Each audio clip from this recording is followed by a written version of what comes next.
Kalau memang ada saksi yang menyebut dan penyidik merasa perlu ya dipanggil-panggil, tapi kami percaya. Bahkan saksi tidak ada yang menyebut karena memang terlalu jauh ini permasalahannya ini terus digoreng-goreng ya. Kami percaya ini framing, tendensius ya. Ini banyak politisnya ini. Polisi, penegak hukum bekerja sama dengan OJK atau apapun itu di bidang keuangan harus men-trace ini. Uangnya ini dari mana? Nyampe ke mana? Iya. Ya, follow the money nih.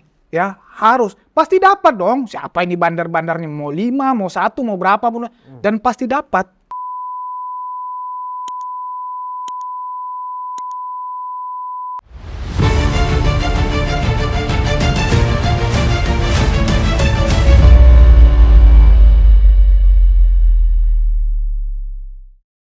Bismillahirrahmanirrahim. Assalamualaikum warahmatullahi wabarakatuh. Salam sejahtera buat kita semua. Penonton Ruang Konsensus Unpacking Indonesia. Bersama saya Budius Ma'ruf Piliang. Kita kembali dalam diskusi hangat hari ini. Dan kita akan berbicara tentang masalah judi online yang sampai sekarang masih gantung kata orang. Ya kan? Masih belum jelas. Aktor-aktor atau dalang di baliknya belum tersentuh hukum sampai saat ini. Nah, salah satu yang selama ini menjadi buah bibir publik adalah salah satunya adalah mantan Menkominfo Budi Aris Setiadi. Kami sudah beberapa kali menghubungi beliau dan harusnya hari ini lagi-lagi Budi Aris Setiadi akan hadir, tetapi mendadak juga karena ada tugas negara akhirnya kan diwakilkan ke Waketum Projo karena Budi Ari juga adalah Ketua Umum Projo. Nah, diwakilkan oleh Wakil Ketua Umum Projo, Freddy Alek Damanik. Selamat datang, Bung Freddy. Terima kasih, Bang. Nah, ini kayaknya tugas mendadak nih ya dari Pak Ketumnya ya. Yes. Nah, ini kita langsung straight to the point aja, Mas Freddy. Siap. Ini Ketua Umum Projo ini kan sudah jadi istilahnya, kalau ada yang bilang ini korban, ada yang bilang ini orang yang selamanya backing dan seterusnya. Nah, statement resmi dari Projo atau dari Budi Aris Setiadi sendiri hingga saat ini belum pernah secara langsung menggelar press conference. Hanya jawaban-jawaban yang sifatnya terputus-putus gitu ya, tidak secara komprehensif. Yang ditangkap oleh publik adalah ada kesan Budi Aris sungkan untuk memberikan informasi kecuali kalau sudah dipanggil begitu. Nah, kira-kira kalau kita lihat dari kasusnya, ini kan merugikan, kalau dianggap itu memang sebuah framing ya, merugikan Budi Aris Setiadi sendiri juga, merugikan Projo, yang mana Projo itu adalah besarnya karena ada nama Jokowi di situ, ya kan begitu, mantan presiden. Nah, kira-kira penjelasan dari Projo dengan kasus ini sebenarnya apakah ini adalah serangan balik bandar judi ke orang yang pertama kali ingin memberantas judi online? Ya, terima kasih, Bang. Jadi memang kita juga pusing ya. Judi online ini masih aja terus ya. Menterinya udah berpindah tapi ini kasus tapi tetap ya. Seperti seminggu lalu DPP Projo secara resmi sebetulnya sudah mengeluarkan maklumat yang pada intinya adalah pertama ya, DPP Projo itu ya mendukung 100% ya upaya Presiden Prabowo untuk memberantas judi online dan upaya pemerintahan ini. Itu yang pertama. Yang kedua ya, kami DPP Projo dan segenap struktur Projo ke dalam meyakini 100% bahwa Ketua Umum kami Budi Aris Setiadi tidak terlibat judi online, apapun itu bentuknya. Ya, yang ketiga ya, kami bahkan publik ya bisa dilihat track recordnya bahwa Budi Ari adalah pejuang garis terdepan, bahkan dia pahlawan ya untuk pemberantasan judi online. Ya banyak parameternya. Selama dia 15 bulan memimpin di Kominfo ya sudah lebih dari 3 juta situs online judi online yang ditutup ya. VPN-nya juga segala macam secara teknis dia sudah lakukan karena memang ini perintah Jokowi kepada beliau pada saat itu. Dan kami yakin percaya bahwa dia tidak akan mengkhianati perintah itu. Ya, dia tidak akan mempertaruhkan hanya jabatan seorang menteri ya, mengkhianati perintah presiden untuk memberantas judi online. Ya kami percaya itu Bang. Permasalahannya ini terus digoreng-goreng, ya kami percaya ini framing, tendensius ya. Ini banyak politisnya ini ya. Memang merusak kami, mengganggu kami. Tetapi karena kami percaya ketua umum kami tidak terlibat sama sekali ya. Jadi kami tetap konsisten, kita lawan ini framing ini Bang. Ya. Gitu, Bang. Ini sebenarnya menjadi dikait-kaitkan dengan Budi Aris Setiadi ketika tertangkapnya 9 orang kalau nggak salah atau 14 orang ASN di Menkominfo. Nah, jadi ini dikesankan oleh publik ya, ada semacam pembiaran. Nggak mungkin menteri nggak tahu. Bahkan kemudian beberapa nama ternyata itu adalah kenal atau berteman dengan Budi Ari. Dan bahkan sebenarnya mereka tuh nggak lolos tapi diloloskan. Nah sebenarnya kan dari situ awal mulanya sehingga mantan Menkominfo ini dikaitkan atau terlibat. Nah bagaimana bantahan dari Projo dengan... Jadi gini Bang, jadi ini sebetulnya di publik juga udah rame, di video-video beliau Budi Ari udah pernah menyampaikan klarifikasi langsung terhadap ini. Jadi masalah pegawai Kominfo pada saat itu yang ikut tertangkap dalam kasus yang terakhir ini.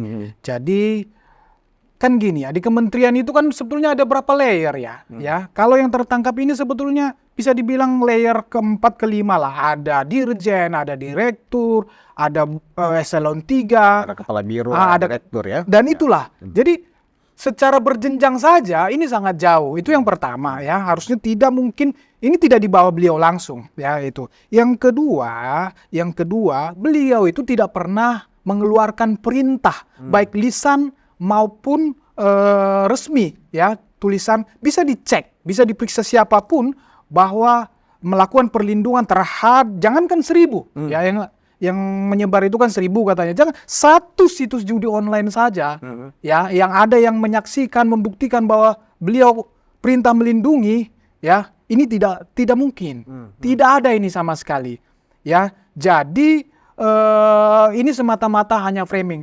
Kalau ada foto ya, kalau ada foto kan beliau ini juga kan harus ya namanya manusiawi lah ya, diundang hadir. Bukan hanya sebagai selama menteri, selama ketua umum Projo pun begitu ya. Sepanjang beliau bisa menghadiri, hadirilah. Beliau berusaha. Kemudian ya, yang berikutnya jadi kami percaya ini hanya tadi kata Abang, ini hanya serangan balik ya. Karena memang bisa kita bandingkan ya, bukannya kita mengungkit-ungkit ya, tapi bisa kita bandingkan selama Budi Ari memimpin Kominfo lah ya, judi online ini, pemberantasan judi online ini marak dilakukan, masif dilakukan, zero tolerance ya, zero compromise, no compromise sama sekali Di eranya Budi Ari. di era Budi Ari. Iya, bisa dilihat ke belakang, ada nggak kan begitu masifnya ini, sehingga kami percaya ini memang serangan balik Bang. Ya ini memang serangan balik ya terhadap Budi Ari, terhadap Projo, bahkan mungkin terhadap pemerintahan ini ya. Begitu kalau Budi Ari jatuh ya mungkin kalau mereka berhasil, tapi nggak mungkin berhasil karena tidak mungkin, karena beliau kami pastikan tidak terlibat terhadap ini Bang. Nah, kalau memang ini dianggap Budi Ari tidak terlibat ya, semestinya tanpa harus dipanggil oleh aparat atau kepolisian misalnya, Budi Ari kan bisa langsung mendatangi kepolisian untuk memberikan penjelasan apa yang dibutuhkan supaya ini tidak meluas terus di masyarakat dan tidak ada istilahnya analisa-analisa cocokologi itu yang banyak kan sekarang di media sosial. Nah, kenapa Budi Ari lebih menunggu dipanggil daripada datang sendiri? Karena sebagai tanggung jawab bahasa tidak terlibat. Dan ini harus diselesaikan, gitu loh Mas Alex. Jadi begini Bang ya, kita itu ya kebetulan saya juga di dalam proses hukum ada di dalam Projo maupun terhadap Pak Budi Ari, ketum kami, kebetulan saya juga akan selalu menjadi penasihat hukumnya beliau. Jadi memang kami menasihatkan, ya, kami menasihatkan ikuti saja proses hukum. Ya. Dan beliau statement kapanpun, dimanapun, kalau beliau dipanggil dalam proses ini, beliau siap.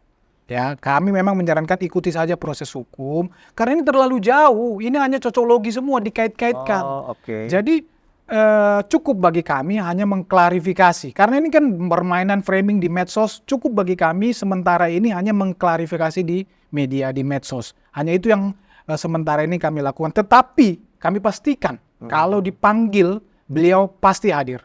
Kalau dipanggil proses penegakan hukum. Kalau saran Mas Alex sebagai waketum dan juga mungkin lawyer Pak Budi Ari sendiri, kalau misalnya menunggu dipanggil kan panggilannya entah datangnya kapan kan nggak tahu. Sementara kan personil selalu digoreng terus setiap hari, ya kan? Satu bisa mengganggu konsentrasi Pak Budi Ari kan sekarang juga bertugas sebagai Menteri Koperasi. Yang kemudian juga bisa mengganggu atau merusak nama dari projo sendiri, ya kan gitu. Nah, kenapa tidak lebih memilih datang aja daripada menunggu proses hukum itu betul, tetapi karena ini adalah ada hal lain yang perlu dijaga, kan lebih baik mendatangi supaya ini juga langsung clear kan begitu, Mas Ale. Jadi begini Bang, seperti yang aku sampaikan tadi ya, saya sampaikan tadi masalah cocologi ini dan layer-layer ini jauh sekali Bang. Oke. Jadi mau dicocologikan, mau dikait-kaitkan dari sisi manapun, harusnya ini dipanggil saja tidak. Jadi terlalu berlebihan. Justru Mas Ale mempertanyakan kalau ini dianggap penting kenapa nggak segera dipanggil begitu ya? Yes. Gitu loh. Jadi kami yakin 100% tidak satu orang pun kalau bicara saksi dan tidak satu alat bukti pun ya yang bisa mengaitkan beliau. Karena memang nggak ada sama sekali, terlalu jauh ini. Sehingga kalau tadi Abang sampaikan, kenapa nggak datang saja? Terlalu jauh Bang. Terlalu jauh ya? Terlalu jauh Bang. Iya. Saya juga ingat penjelasan Kapolri di Komisi 3 waktu rapat perdana dengan Komisi 3 beberapa minggu yang lalu. Ketika itu ditanyakan oleh anggota Komisi 3 kepada Pak Listio Sigit, Kapolri, jawaban beliau adalah kalau dalam pemeriksaan disebut-sebut nama Pak Budi Ari, baru kami panggil gitu loh. Yes. Jadi di antara yang tertangkap ini sama sekali belum menyebut-nyebut nama Budi Ari Setiadi gitu loh. Yes. Apa seperti itu mungkin pertimbangan juga dari Projo sendiri untuk menunggu proses hukum? Ya, kalau memang seperti saya bilang tadi, kalau memang ada saksi yang menyebut dan penyidik merasa perlu ya dipanggil-panggil, tapi kami percaya. Bahkan saksi tidak ada yang menyebut karena memang terlalu jauh ini. Nggak mungkin beliau itu ya langsung mengontrol yang saya bilang layer 4, layer 5 tadi. Memang jujur beliau mengakui beliau merasa dihianati, merasa dibohongi. Karena begitu perintah itu datang dari presiden untuk memberantas judi online ini, ya dia langsung fokus ke situ dan melihat SDM yang saat itu ada di Kominfo secara kuantitas maupun kualitas memang sangat terbatas, sangat terbatas. Dan kemudian beliau sudah mendengar juga, mendengar bahwa di internal di dalam memang adalah keterlibatan dalam. Sehingga semua ini dibersihin oleh beliau, dibersihin ya, yang diduga terlibat dibersihin, kemudian direkrut, melakukan perekrutan. Memang itu perintah langsung perekrutan ya. Supaya ini memang jalan ini perintah ya. Dan seperti yang udah kita tahu di media, ya memang ada yang merekomendasikan dan didemonstrasikan. Secara teknis bisa diterima. Ya hebat kan begitu. Bisa memblokir 50.000 sampai 10.000. Kan sampai 100.000, maaf. Artinya orang yang direkrut yang kemudian namanya ada di dalam yang ditangkap itu memang secara kualitas, secara kualifikasi memenuhi syarat. Iya, memenuhi syarat. Tapi kok ada tuduhan juga, Mas Alex, ada orang yang nggak lulus kemudian ternyata bisa lewat jalur belakang, itu gimana? Ya, jadi memang operatornya ini yang mempunyai kemampuan teknis ini, memang secara ijazah lulusan SMA apa SMK gitu ya. Sehingga secara kelembagaan di kementerian bingung nih penggajiannya. Dari rate kemampuan teknisnya karena alasan itu. Ya, dari rate kemampuan teknisnya gajinya harusnya kalau nggak mau dia kerja di situ kan begitu. Ya, kemampuan teknisnya untuk memblokir itu misalnya rate-nya sekian, tapi dari sisi ijazah sehingga kalau dipakai patokan itu ya dan lazim di dunia teknis di dunia teknis lazim dunia kalau yang hal-hal begitu kemampuan lah yang dilihat, tidak mengutamakan ijazah, kecuali mau kemampuan administrasi misalnya. Itulah yang memutuskan kenapa Dan sudah dibuktikan, alatnya dites segala macam bisa teruji. Secara kemampuan dia sanggup. Secara kemampuan dia Walaupun sanggup. secara formil tidak memiliki kualifikasi yang Ijazah. terkait dengan ilmunya gitu ya. Ya, nah, tapi sangat memang disayangkan di belakang ini orang-orang ini berkhianat, membohongi. Oh. Tapi kan nggak mungkin menteri yang layer tadi ngontrol itu terus. Iya. Gitu loh. Jadi Pak Budi hanya mengkonfirmasi, oh iya ternyata Anda memang mampu ya, walaupun Yes. nggak punya ijazah. Mungkin Beliau- Pak Budi hanya melihat sisi kemampuannya aja. Yes, Masalah beliau gaji itu urusan beliau belakangan. siapkan SDM untuk menjalankan perintah pemberantasan judi online ini. Oke. Ya, beliau seleksi secara teknis.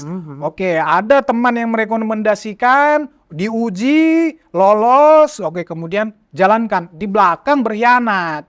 Iya, ternyata ini kita setuju nih Setelah mereka ini bekerja, menteri nggak pernah melakukan evaluasi atau kontrol dalam pengerjaan minggu per minggu atau per nggak bulan? mungkin lah, Nggak ya? Bang. Nggak mungkin menteri bisa mengontrol secara teknis itu.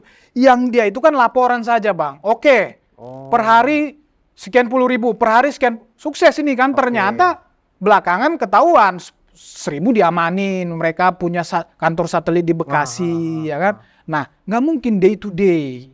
Kan saya bilang layer 4, layer 5 tadi, Bang. Iya. Gitu, Bang. Nah, Mas Alek, beberapa kali juga publik ini mendapatkan video-video yang pernyataan dari Pak Budiari ini, misalnya begini, bahwa udahlah semuanya sudah tahu, bandar ini kan semua di Indonesia cuma ada 5 atau 4 yang besar-besar. Kami sudah tahu kok, kapal ini juga sudah tahu kan gitu ya. Tapi persoalannya kenapa hanya bilang sekedar tahu, kenapa nggak langsung ditangkap, diproses, atau kemudian dibekukan dan seterusnya. Itu gimana Mas Alek? Begini, Bang. Bicara Kominfo pada saat itu, beliau kan kewenangan cuma pencegahan, Bang, yang memblokir, kan begitu ya. Nah, tetapi persis seperti yang udah Abang bilang, beliau di media, ya, di video-video, beliau itu udah ngasih umpan sebetulnya ya, ke penegak hukum, ya. Iya. Ya, beliau udah ngasih umpan, udah statement, tapi itu bukan kewenangan dia, Bang. Iya. Kewenangan dia memblokir ini semaksimal mungkin sudah dilakukan, ya. Ya, puji Tuhan, alhamdulillah, baru masa pemerintahan sekarang terjadi penegakan hukum. Tetapi ini jangan berhenti sampai di sini. Ya, polisi, penegak hukum bekerja sama dengan OJK atau apapun itu di bidang keuangan harus men-trace ini. Uangnya ini dari mana? Nyampe ke mana? Iya. Ya, follow the money nih. Ya, harus. Pasti dapat dong. Siapa ini bandar-bandarnya? Mau 5, mau 1, mau berapa pun. Dan pasti dapat di belakangnya ini. Ya, polisi udah canggih lah kita ini ya. Pasti percayalah saya ya. Percaya kalau perintah Presiden Prabowo dijalankan, dapat ini semua, Bang. Percaya deh, Bang. Nah, logikanya begini Mas Alek. Ketika itu kan Pak Budi sebagai Menkominfo sudah mengetahui nih ada 5 atau 4 bandar besar untuk judi online ini. Bahkan Kapolri pun sudah tahu. Nah, apakah ketika sudah mendapatkan validasi informasi tentang itu, karena kan perintah langsung dari waktu itu kan presidennya masih Pak Jokowi ya kan? Yes. Apakah Pak Menteri, Pak Budi sebagai Menkominfo tidak melaporkan kepada Presiden Jokowi saat itu bahwa Pak ini sudah ada nih 5 bandar sekarang untuk law enforcement-nya kan Kominfo tidak punya wewenang di situ. Itu wewenangnya Kapolri. Nah, ini 5 nama dan tinggal diproses hukum. Apakah itu sudah disampaikan oleh Pak Budiari ke Presiden pada saat itu? Budiari selalu melaporkan ke menteri. Makanya sebetulnya kan ini dibentuk tim. Satgas kan waktu itu? Ya, dibentuk Satgas, Menko Polhukam pada saat itu sebagai ketuanya. Ketuanya ya. Kalau ketua hariannya baru Budiari. Ya. Nah, ini menjalankan masing-masing, tetapi kan proses penegakan hukum itu kan membutuhkan bukti-bukti. Ya. Dan pada saat ini baru tertangkap tangan itu. Ya, baru tertangkap tangan. Ya sudah, harusnya saya juga berlatar belakang hukum. Harusnya dari tertangkap tangannya ini ya, kalau follow the money pasti ketemu. Artinya gampang sebenarnya untuk ditelusuri ya kan, di tracking kan gampang sekali. Ini. Berarti mandeknya di mana ini Mas Alek? Mandeknya di mana nih proses untuk membersihkan judi online ini? Mungkin bukan mandek, proses aja nih, Bang. Kita Proses tunggu aja. Iya, kita tunggu aja, Bang. Kita tunggu aja. Paralel, Bang. Ini buntu di sini. Ya. Karena ada yang menghalangi. Sebenarnya kan untuk membuat kebuntuan ini bisa teratasi kan gampang sebenarnya. Ya kan tinggal tarik ini. Yes. Dan yang menarik ini pun sebenarnya orangnya sudah ada sebenarnya. Kemarin kan baru tertangkap tuh Iya. bandarnya. Ah. Mungkin baru 1, 2. Kita tunggu aja. Progres menurut saya sangat bagus ya. Kan baru bandarnya udah tertangkap bandarnya. Nah, Kan ada 5. iya makanya. Kita tunggu aja. Saya sih percaya. Iya. Mudah-mudahan ini bukan omong-omong, bukan lip service, bukan hanya dikasih umbang begitu dapat 1 selesai ya. Kalau ada 5, 5-nya selesaikan. Nah, kenapa proses penegakan hukum atau bersih-bersih di Kominfo yang sekarang menjadi Komdigi itu ada di menteri baru, di Mutia Hafid sebagai menteri baru di sana? Apakah benar sebenarnya sebelum pelantikan tanggal 20 Oktober ya kan, presiden baru ya kan, itu sebenarnya Pak Menteri Budi ini sebagai Kominfo sudah melakukan koordinasi dengan kejaksaan, dengan kepolisian bahwa ada beberapa orang dalam yang terindikasi kuat ya kan backing dari judi online. Mungkin dalam beberapa hari ke depan pokoknya ini bakal heboh ya kan, kata Budi Ari ke seorang teman podcaster, YouTuber ya kan, dan itu terverifikasi ada rekamannya tapi memang nggak ditayangkan kan gitu ya. Nah, apa pertimbangan Pak Menteri pada saat itu untuk tidak langsung aja untuk melakukan proses law enforcement-nya? Kenapa harus menunggu menteri baru atau pemerintahan baru gitu loh, Mas Alek? Itu Bang yang aku sampaikan tadi, law enforcement bukan kewenangan beliau. Ya sehingga beliau hanya bisa mengasih data ya, mengasih saya bilang tadi mengumpan di media ya, biar penegak hukum yang memproses ya. Jadi kewenangan dia sebagai Kominfo sudah dilakukannya, ya, memblokir semua termasuk VPN-nya segala macam sudah dilakukannya dengan maksimal. Terbukti PPATK yang mengatakan turun 50% ya. Itu 30 triliun loh. Perputaran uangnya. Jumlah perputaran 30 triliun loh. Sangat luar biasa. Ya, jadi memang kembali lagi kewenangan penegakan hukum tadi bukan kewenangan beliau. Beliau sudah menyampaikan ke presiden ya. Beliau sudah menyampaikan ke kejaksaan, ke kepolisian. Selanjutnya kewenangan di beliau-beliau itulah, Bang. Nah, kenapa sampai sekarang ketika kita misalnya cari di Google gitu lah, Mas Alek. Kita klik aja slot, masih keluar itu. Ya kan, artinya kan belum maksimal ini. Ketika kita klik aja slot, langsung keluar tuh banyak gitu ya. Nah, masyarakat Indonesia itu sangat paham bahwa Kominfo itu sebenarnya canggih. Ya, bisa kok menutup ini semua. Contoh, sekitar 5 atau 10 tahun yang lalu, pornografi kan juga gencar kan, dengan mudah diakses oleh masyarakat di internet. Nah, saat ini coba, nggak bisa sama sekali. Artinya kan bisa gitu loh. Saya percaya bisa, tetapi memang ini kejar-kejaran terus. Kejar-kejaran dengan bandar. Dengan bandar. Kita blok 100.000, dia terbitin lagi 200.000. Ini kejar-kejaran terus. Karena kan bagi mereka ini gampang ini Bang, buat web ini, buat situs judi online ini kan. Istilahnya tinggal copas-copas kan. Iya. Gampang sekali. Jadi kejar-kejaran, makanya tadi di awal saya bilang, jadi Kominfo pada saat itu atau Komindigi sekarang memang ini kapasitasnya harus digedein lagi ya, secara kuantitas. Misalnya kemarin zaman Budi Ari jumlah SDM yang blokir itu misalnya katakan 20 orang, ya sekarang mungkin harus 100 orang ya. Jam kerjanya dimaksimalkan lagi, ditambah lagi, kemudian secara kualitas juga, secara alat juga, namanya kejar-kejaran kan begitu. Nah, memang harus seperti itu dilakukan, nggak boleh kalah. Saya juga bukan orang yang ahli di bidang IT. Tetapi logika umumnya adalah secara common sense, setiap situs kan ada IP protokolnya, Mas. Ya kan, ada internet protokolnya ya kan. Nah, setiap HP ini kan ada IP-nya, ya kan gitu. Jadi ketika orang yang mengakses itu, siapa sumbernya kan bisa di tracking. IP-nya siapa. Nah, ketika kita tahu IP-nya kan bisa di-track, posisinya siapa, itu adalah nama siapa, kan bisa di-track seperti itu. Nah, kenapa yang diblokir justru situsnya, Mas Ali, bukan IP-nya di Kominfo? Apakah Mas Ali diceritakan hal-hal Saya juga seperti secara teknis nggak tahu, nggak Iya. begitu paham IT, tapi ini juga bandar justru banyaknya di luar, Bang. Oh, ya karena di internet ya. Yes, ini di bisa luar. ya. Mereka Ya, itu ya. mainnya dari luar ya, dari Kamboja ya, dari mana lah. Justru yang di Indonesia sendiri, makanya yang kemarin dapat ini kan ya mau tingkat bawah ini kan, tingkat bawah, belum yang di bandarnya yang dari luar sana kan begitu. Jadi karena keterbatasan itulah, makanya kita sulit, bahasa saya sulit, bukan tidak bisa. Makanya apa bahasa IT-nya itu, tetapi VPN-nya sekalipun itu sudah diblok ya, sehingga ini pokoknya maksimal lah. Kami tahu persis sudah maksimal. Ya, secara teknis saya juga nggak paham IT, Bang. Ya, tetapi itu yang saya tahu dan saya dapat informasi memang karena ini bergerak dari luar. Jadi sekarang ini Projo posisinya adalah, dalam hal ini adalah ketua umumnya atau Budi Aris tadi posisinya adalah bola bukan di tangan Budi Ari dalam proses penegakan hukumnya. Artinya bola ada di tangan kepolisian. Yes.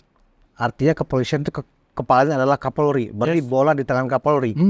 Jadi kalau ingin memberantas judi online, pinjol yang bermasalah itu bukan di Kominfo atau Komdigi, tapi di kepolisian. Apa itu yang ingin disampaikan oleh Ketua Umum Projo? Jadi begini, Bang. Semua mempunyai kewenangan masing-masing. Ya, ini ada kalau saya melihat ada 3 ya. Kominfo, Komindigi sekarang ya, pemblokiran, ya, pencegahan, kemudian masalah jalur keuangan. Ya. Ya, ini PPATK, OJK sama PPATK, ya, termasuk perbankan juga di sini kan. Ini harus ngeblok. Ya, harus juga menutup semua ini. Ya, rekening apapun yang kan banyak sekarang transaksi online itu, ini semua harus ditutup. Ya, kemudian baru penegakan hukum. Nggak bisa, ini semua harus bersama-sama. Nggak bisa ini semua harus bersama-sama. Seberapa kuat sih penegakan hukum, Bang? Ya, kayak ini, dapat berapa dia, Bang? Kalau ini nongol terus, keuangannya nggak terblok, nggak ditutup, kemudian situsnya nggak diblok, nggak ditutup, seberapa kuat penegakan hukum? Nggak mungkin menang kalau sendiri-sendiri, makanya ini harus bersama-sama. Gitu, Bang. Ada masing-masing, Bang. Itu yang mau kita sampaikan. Memang kalau kita track ke belakang, ketika pergantian Menkominfo dari Johnny G. Plate yang terkena kasus, Nggak pernah kita dengar, Bang. di reshuffle, kemudian digantikan Budi Aris Setiadi oleh Pak Jokowi. Pada saat itu tiba-tiba secara masif, ya kan, fokusnya adalah pemberantasan judi online. Iya. Kita malah waktu itu berpikir Apatis kan? Budi Ari akan memfollow up bagaimana penyebarluasan BTS lebih maksimal lagi oleh Bakti waktu itu ya kan. Nah ternyata enggak, fokusnya justru pemberantasan judi online. Beberapa kali juga saya mengundang Budi Ari untuk menjelaskan tentang program dia, bagaimana kenapa kok jadi berubah menjadi judi online, tapi belum kesampaian gitu loh. Nah artinya memang dari track record ketika di reshuffle ke pos itu, memang yang dilakukan oleh Budi Ari, kalau kita lihat faktanya, memang ke judi online. Nah ternyata penjelasannya itu perintah dari presiden langsung. Iya, Bang. Jadi memang 2 perintah utamanya, Bang ya. BTS. Kalau BTS ini kan melanjutkan, Bang.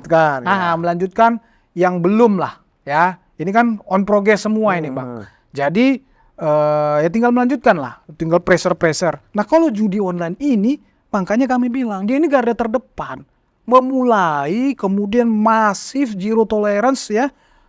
Jadi ini terdepan, dia pahlawan ini di sini. Nah, itulah kenapa yang kelihatannya judi online, Bang. Kenapa, Bang? Karena ya kami ya, saya juga aktif di masyarakat. Memberikan informasi, memberikan pelajaran kepada masyarakat bahaya judi online ini. Ya, kita banyak lihat, baca ya. Ini penghisap darah, Bang. Bener-bener penghisap darah. Ya, karena bahkan kalau yang udah kecanduan itu secara nggak sadar kita melakukan itu, Bang.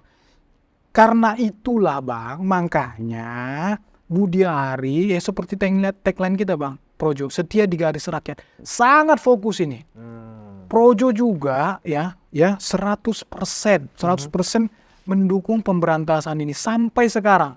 Ya, sampai sekarang kita dukung terus ini Bang. Itulah latar belakangnya kenapa Budi Ari kelihatan fokus di itu. Selain karena perintah langsung dari Presiden, memang ini mengisap darah masyarakat Bang. Rakyat kecil, gitu loh. Yang nggak ngerti, anak-anak, semua korban, rumah tangga, semua korban Bang. Itu Bang. Jadi sepertinya dari penjelasan ini pertanyaan kemudian harusnya disampaikan kepada Kapolri ya, kenapa kok tidak ada proses penegakan hukum padahal nama-namanya sudah ada. Mungkin publik juga akan bergeser ke Kapolri barangkali ya, kenapa kok tidak ada proses yang sifatnya penindakan ya, karena kan nama-nama sudah diketahui ya kan, seperti yang disampaikan oleh Pak Budi Ari. Nah kemudian begini Mas Alek, ini kan kita melihat seolah-olah kalau dilihat dari awal mula pemberantasan judi online ini, kemudian Budi Ari mengatakan ini serangan balik dari bandar. Nah, detailnya gimana? Ada kemudian pemikiran itu dari Budi Ari bahwa oh ini sebenarnya saya jadi incarannya, saya mau di framing, mau di downgrade atau dibunuh karakternya. Itu indikasi-indikasinya apa sebelumnya? Pernah nggak Budi Ari cerita bahwa ini serangan balik dari bandar judi online? Jadi kan gini Bang, seperti saya sampaikan tadi, ya selama 15 bulan Budi Ari memimpin Kominfo itu, ya uang yang beredar dari judi online ini 30 triliun hilang, 50%. Berarti ini kerugian di bandar Bang.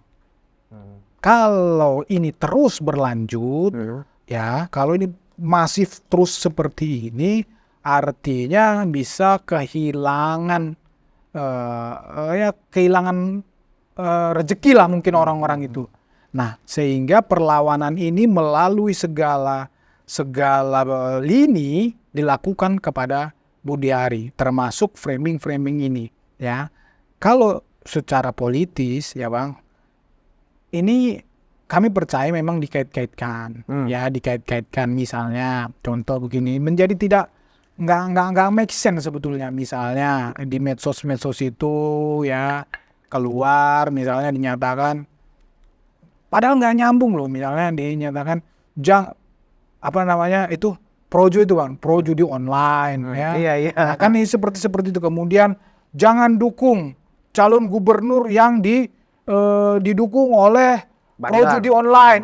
Pro judi online, projo maksudnya Bang, karena mungkin kita deklarasi mendukung salah satu calon. Iya. Ya, itu secara politis sebetulnya nggak ada kaitannya, tetapi karena pembunuhan karakter tadi Bang, ya framing tadi, tendensius tadi, pembunuhan karakter, ya bukan inilah ya Budi Ari di kancah perpolitikan ini kan, apalagi selama dengan Bapak Jokowi kan, ya beliau ya kita juga nggak ngerti menjadi ya di publik sangat inilah dia ya, sehingga mungkin ada yang berpikiran dengan membunuh projo, membunuh karakter Budi Ari, otomatis atau seberapa paling tidak Jokowinya juga bisa downgrade kan begitu kan. Ternyata lu salah orang, lu salah pilih, ternyata orang lu begini. Bisa aja Bang begitu. Sebelumnya Budi Ari pernah menerima semacam ancaman-ancaman seperti itu nggak dari orang nggak dikenal ya kan?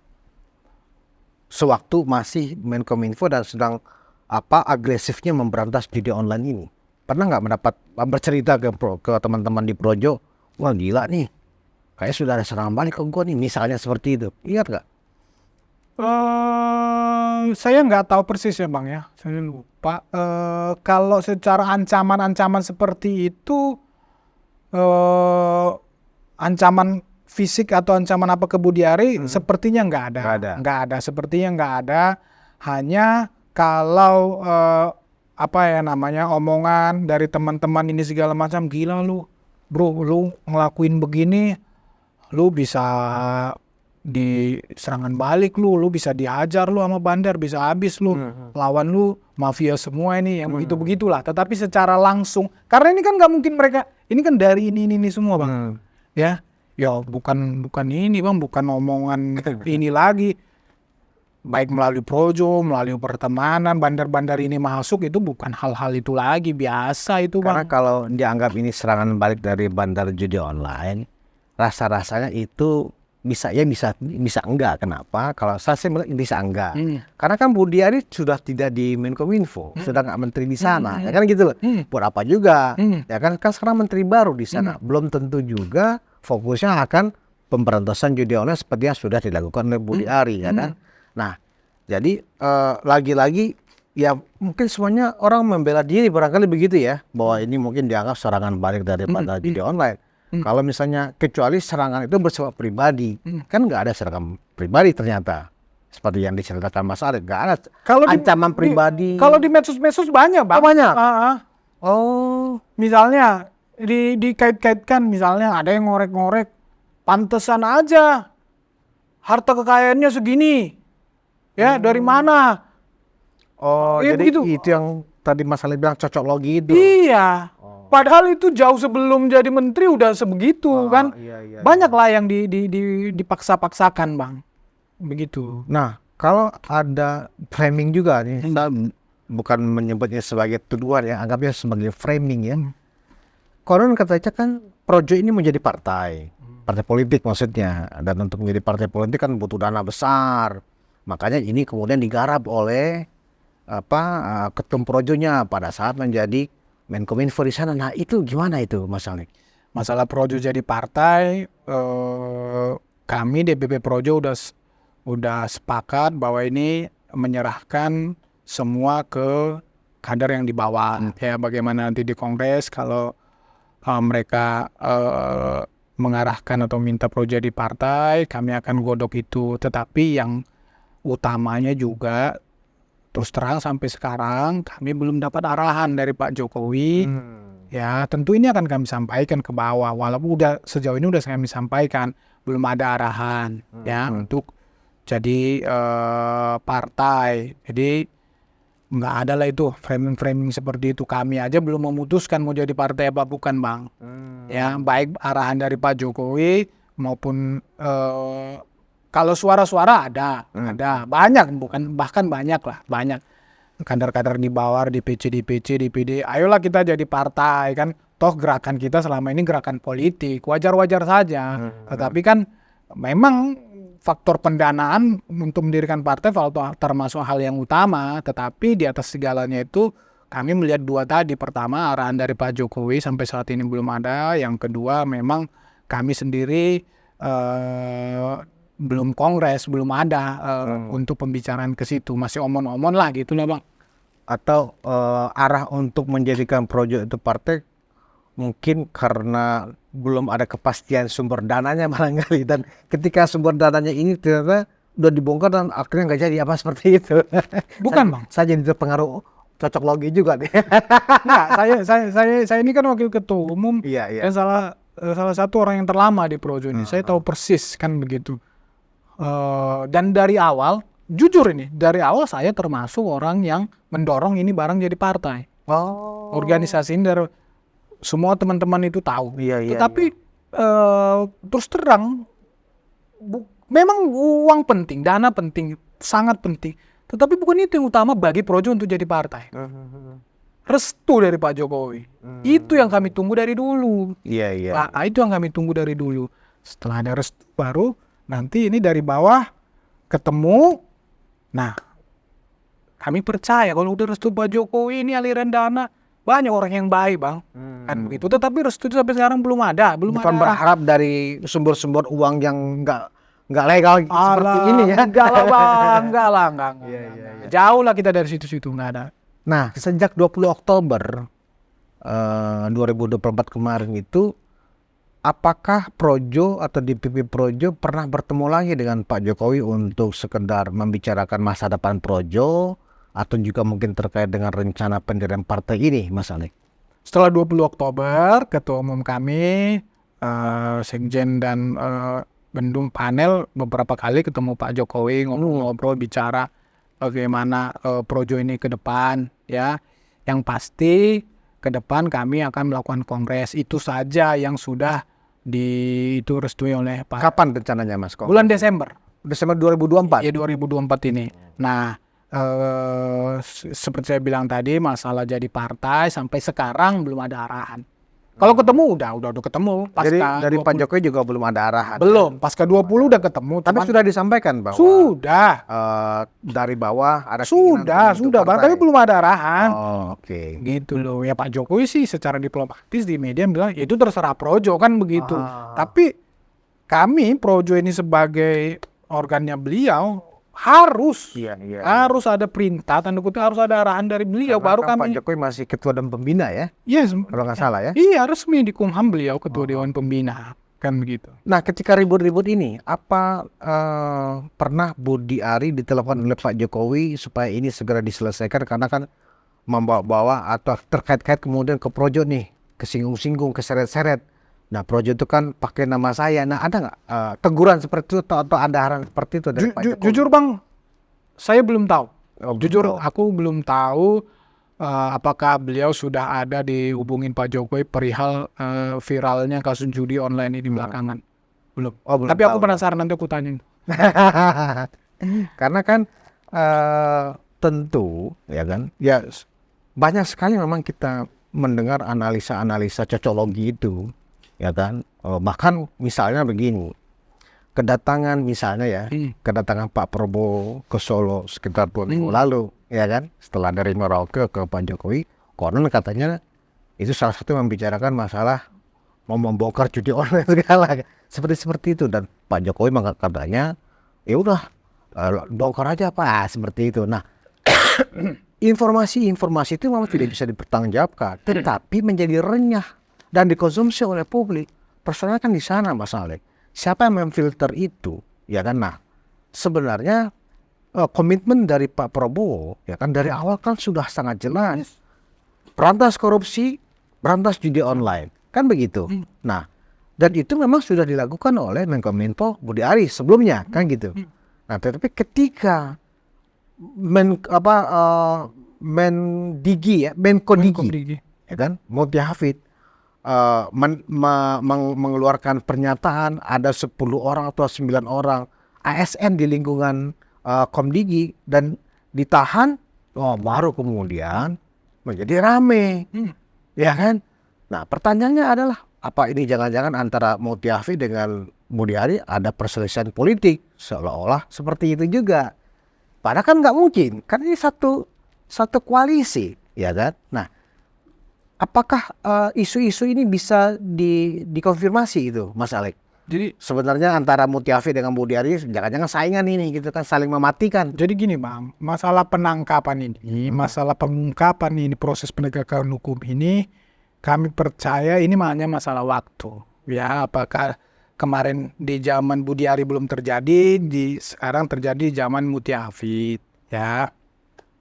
Dan ternyata terjadi di zaman Mutia Hafid, it's okay. Tetapi ya masalah persaingan ini enggak lah. Budi Ari itu sebetulnya sudah fokus di koperasi. Dia juga udah mengeluarkan target-target dia di koperasi. Cuma memang karena framing ini, berita-berita yang tendensius ini, mau nggak mau ya beliau harus klarifikasi. Mau nggak mau kami Projo juga terbawa-bawa, terlibat, harus memberikan penjelasan, bahkan melawan balik karena politisasi ini nggak sehat, merusak. Ya, harusnya dia yang terlibat di dalam itu, maksudnya orang-orang ini malah di framing ke kita. Itu yang misalnya si T yang tertangkap itu, ya kan, itu kan sebetulnya di kelompok sana kan begitu, tapi di framing karena pernah fotoan, karena dia bekerja di zaman Budi Ari, ini enggak sehat dan kita harus jawab seperti yang di awal-awal tadi gitu. Nggak ada persaingan lah, nggak ada persaingan. Dulu setahu saya zamannya kan Komisi 1 ya, Ketua Komisi 1 Mutia Hafid. Setahu saya dan dengan Golkar sendiri setahu saya sangat baik hubungan Budi Ari. Berarti memang Mutia Hafid langsung menindaklanjuti ini karena Kominfo adalah mitra kerja Komisi 1, ya kan, mungkin persoalan-persoalan ini mungkin pernah dibahas dalam rapat kerja, ya kan, sehingga ketika Mutia Hafid ada di pos itu, dia langsung mencatat atau ingat catatannya lagi, ini salah satu yang harus dibereskan dan kebetulan memang dapat data-datanya kan begitu ya. Jadi nggak ada persaingan ya sebenarnya. Jadi kan pengungkapan kasus ini dari penegak hukum, Bang. Ada tertangkap tangan kan begitu. Dari awalnya pengungkap apa situs apa begitu, ini awalnya nggak sengaja. Oh. Jadi bukan dari Kominfo, bukan dari Komindiki, bukan. Ini dari penegak hukum. Ketika ketahuan ada satu orang ASN yang terlibat, Iya, menteri kemudian langsung memeriksa semuanya gitu. bukan. Penyidik Oh. telusurin, Iya. tangkap tangan, kan itu mereka di satelit itu, dapat di Bekasi itu. Iya, iya. Nah, dapat ini. Ternyata setelah diperiksa Kominfo. Oh. Itu, maka menteri langsung mengeluarkan. Oh, Orang ini itu. clear nih berarti begitu, Gitu. ya kan? Jadi bukan dari Komindi, dari penegak hukum ini. Jadi makanya kita sebenarnya apresiasi. Muki Hafid juga surprise sebenarnya. Surprise, dia terkejut ini. Iya, surprise juga sebenarnya. Gitu. Ini dari penegak Iya, hukum, iya, Bang. iya. Nah, respon Budi Ari ketika ada penangkapan itu, setahu Mas Alik apa? Wah, ternyata dia nih. Wah, mau bawa nih nanti ya. Apa begitu? Iya, jadi pertama yang kami tahu responnya beliau itu pertama dia senang, Oh, senang ya? senang. Oh, Ditangkap nih akhirnya. Artinya proses penegak hukum terjadi oke. setelah dinanti-nanti. Itu yang pertama. Dia di awalnya tidak ada kekhawatiran sedikit pun karena dia percaya diri. Jadi dia cerita di Kominfo itu semuanya bicara SOP, bicara aturan-aturan, bicara proses sebelum beliau keluar dari situ itu sudah disiapkan. Ya, peraturan menteri, apapun itu sudah persiapkan semua untuk memberantas judi online ini. Iya, iya. Jadi dia percaya 100% tidak pernah takut ya bahwa dia akan terbawa-bawa oleh ini. Hanya memang belakangan ya framing-framing ini semakin menjadi-jadi, bahkan ya sekelas media misalnya kita sebut nama aja lah Tempo ya, edisi kalau nggak salah edisi hari ini itu ikutan memframing ini gitu loh. Memframing ini. Jadi mau nggak mau ini harus beliau juga kepikirannya jadi tersangkut. Ya kita juga sebagai projo mau nggak mau harus membela beliau karena kita yakin beliau nggak ikutan di situ. Oh, jadi ada media yang ditenggarai oleh projo ya ikut memframing dan kemudian memberikan istilahnya disinformasi ya. Iya. DKFI, disinformasi, fitnah dan kebencian ya, DFK ya. Dan itu akan disomasi, begitu maksudnya? Jadi tadi malam saya mendapat kiriman ya, cover, nggak tahu nih nanti kita cek nih beritanya keluar nggak hari ini, cover tentang tendensius lah ya, tentang slot ini yang menunjukkan wajah Budi Ari, ya Budi Ari dan ada tulisan sejauh mana keterlibatan Budi Ari kan begitu. Ini seolah-olah memframing tendensius ya. Ini terus terang ini merugikan Budi Ari. Bagaimanapun beliau itu kan menteri, perlu juga nama baiknya kita jaga dan itu ikon kita juga. Oleh karena itu mungkin ya hari ini kita juga nanti setelah kita pelajari bisa jadi kita laporkan ini majalah ini menurut Tempo ini ke Dewan Pers. Oke, Dewan Pers dulu. Oke. Nah, terakhir nih Mas Freddy Alex. Publik sekarang ingin tahu, mungkin juga Mas Alex juga sedikit tahu atau banyak tahu, sebenarnya siapa sih yang dianggap backing dari judi online ini? Kalau bukan Budi Ari yang selama ini di framing seperti itu ya, backing judi online ini sebenarnya menterinya sendiri, nah, siapa di atasnya lagi kan seperti itu. Sebenarnya kalau menurut perspektifnya Mas Alex, siapa sih backing bandar judi online ini? Gini Bang, seandainya saya tahu pun nggak mungkin saya sebut di sini kan, karena kan itu proses hukum, bisa bahaya buat saya. Minimal apakah itu aparat penegak hukum, apakah itu politisi, apakah itu pengusaha besar atau siapa? Kita memang nggak usah sebut nama. Gini, kami percaya ini mafia. Oh. Ini mafia, namanya mafia ini banyak yang terlibat di sini. Bisa jadi politisi, ya, bisa jadi penegak hukum, ya. bisa jadi itu tadi aparat kementerian, ya. Banyak yang terlibat sini.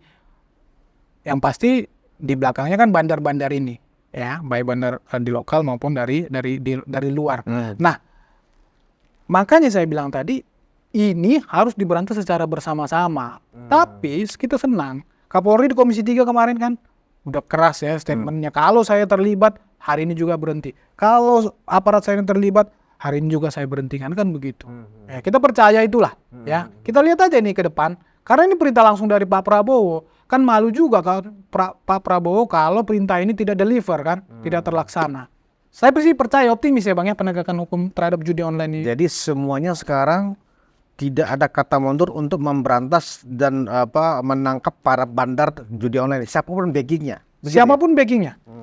Ya, Menko Polkam, ya Menko Polkam udah statement jelas ya. Begitu itu dapat perintah dari Pak Presiden Prabowo, langsung dia perintah. Ya memang ini buktinya jalan. Nah, ini yang kasus yang pertama ini kan. Mudah-mudahan ini awal yang baik. Gitu. Oke. Baik, Mas Freddy Alek Damanik, Wakil Ketua Umum Projo, terima kasih atas penjelasannya. Penonton Ruang Konsensus Unpacking Indonesia, kita sudah sama-sama mendengar penjelasan dari pihak Budi Aris Setiadi yang selama ini di framing sebagai salah satu orang yang tanda kutip membackingi judi online, dan dari penjelasan ini kita sama-sama mendapatkan jawaban yang bisa sedikit banyak kita nalar secara objektif.